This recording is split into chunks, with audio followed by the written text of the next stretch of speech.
ನಮ್ಮ ಹೆಮ್ಮೆಯ ಜ್ಞಾನದೀವಿಗೆ ಕಾಯ ಬಿಟ್ಟು ಕೈಲಾಸದತ್ತ ಹೊರಟ ಶ್ರೀಯುತ ಎಸ್ ಎಲ್ ಭೈರಪ್ಪನವರ ಆತ್ಮಕ್ಕೆ ಚಿರಶಾಂತಿ ಸಿಗಲಿ. ಕನ್ನಡದ ಶ್ರೇಷ್ಠ ಕಾದಂಬರಿಕಾರರಲ್ಲಿ ಅಗ್ರಗಣ್ಯದಲ್ಲಿ ನಿಲ್ಲೋರು ಶ್ರೀಯುತ ಎಸ್ ಎಲ್ ಭೈರಪ್ಪನವರು. ಯಾವುದೇ ಕಾದಂಬರಿನೂ ಕೂಡ ವಸ್ತುನಿಷ್ಠವಾಗಿ ಮತ್ತು ವ್ಯಕ್ತಿನಿಷ್ಠವಾಗಿ ಬರೆದವರು. ಎಲ್ಲಿಯೂ ಕೂಡ ಕಾಲ್ಪನಿಕ ಕಥೆಗಳನ್ನು ತರದೆ ಅದರ ಬಗ್ಗೆ, ಆ ಪಾತ್ರದ ಕುರಿತು, ಘಟನೆಯ ಕುರಿತು ಮತ್ತು ಕಾದಂಬರಿಯ ಸುತ್ತ ಅನೇಕ ಸತ್ಯ ಘಟನೆಗಳನ್ನು ಆಧರಿಸಿ ಅವರು ಕಾದಂಬರಿಯನ್ನು ಬರಿತಾ ಇದ್ದವರು. ಅದಕ್ಕಿಂತ ಹೆಚ್ಚಾಗಿ ರಿಸರ್ಚ್ ಅಂದರೆ ಸಂಶೋಧನೆ ಇಲ್ಲದೆ ಅವರು ಕಾದಂಬರಿ ಬರೆದಿದ್ದೇ ಇಲ್ಲ. ವರ್ಷಾನುಗಟ್ಟಲೆ ಸಂಶೋಧನೆ ಮಾಡಿ ಕಾದಂಬರಿಗಳನ್ನು ಬರೆದಿದ್ದಾರೆ. ಯಾನ ಅನ್ನೋಂಥ ಕಾದಂಬರಿ ಬರೆಯೋದಕ್ಕೆ ಇಸ್ರೋ, ನಾಸಾಗಳಲ್ಲಿ ಹೋಗಿ ಅಲ್ಲಿ ಅಬ್ಸರ್ವ್ ಮಾಡ್ತಾರೆ.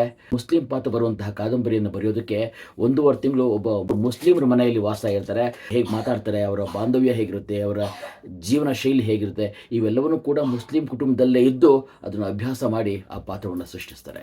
ನೇರವಂತಿಕೆ ಮತ್ತು ದಿಟ್ಟವಂತಿಕೆಗೆ ಹೆಸರಾದವರು ಶ್ರೀಯುತ ಎಸ್ ಎಲ್ ಭೈರಪ್ಪನವರು. ಈ ಸೆಲ್ಫಿ, ಈ ಆಡಂಬರ, ಆಟೋಗ್ರಾಫ್ ಇದೆಲ್ಲದರಿಂದನೂ ಬಹಳ ದೂರ.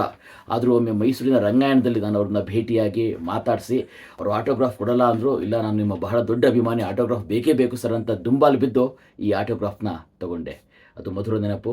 ಇತ್ತೀಚಿನ ಕ್ಲಾಸ್ ಟೀಚರ್ ಆದಂತಹ ಪದ್ಮಾ ಮೇಡಮ್ ಕೂಡ ಪರ್ವ ಒಂದು ಕಾದಂಬರಿಯನ್ನು ನನಗೆ ಗಿಫ್ಟ್ ಆಗಿ ಕೊಟ್ಟಿದ್ದರು. ಅದನ್ನು ಓದ್ತಾ ಇರುವಂತಹ ಈ ಸಮಯದಲ್ಲೇ ಆಗಲಿರೋದು ನಿಜಕ್ಕೂ ಬಹಳ ದುಃಖದ ಸಂಗತಿಯನ್ನು ತಂದಿದೆ. ಬೆಳಗಿನ ಜಾವ ರಾಗಿ ಬೀಸುವಾಗ ಜೈಮಿನಿ ಗದುಗಗಳನ್ನು ಹಾಡಿ ನನ್ನನ್ನು ಎಚ್ಚರಿಸಿ, ರೊಟ್ಟಿ ತಿನ್ನಿಸುವಾಗ ಅರ್ಥ ವಿವರಿಸಿ, ಅಪರೂಪದ ಬಿಡುವಿನಲ್ಲಿ ಸ್ವತಃ ಹಾಡು ಬರೆದು ಅನಂತರ ನಾನೂ ಭಾಗಿಯಾಗುವಂತೆ ಓದಿ ಹೇಳಿ, ನನ್ನ ತಿದ್ದುಪಡಿಗಳನ್ನು ಮೆಚ್ಚಿ ನನ್ನನ್ನು ಬೆಳೆಸಿ ನನ್ನ 11ರ ಹೊತ್ತಿಗೆ ನೆನಪಾಗಿ ಹೋದ ನನ್ನಮ್ಮ ಗೌರಮ್ಮನಿಗೆ ಅಲ್ಲ, ನನ್ನ ಭಾವಶಕ್ತಿಯ ಮೂಲಕ್ಕೆ.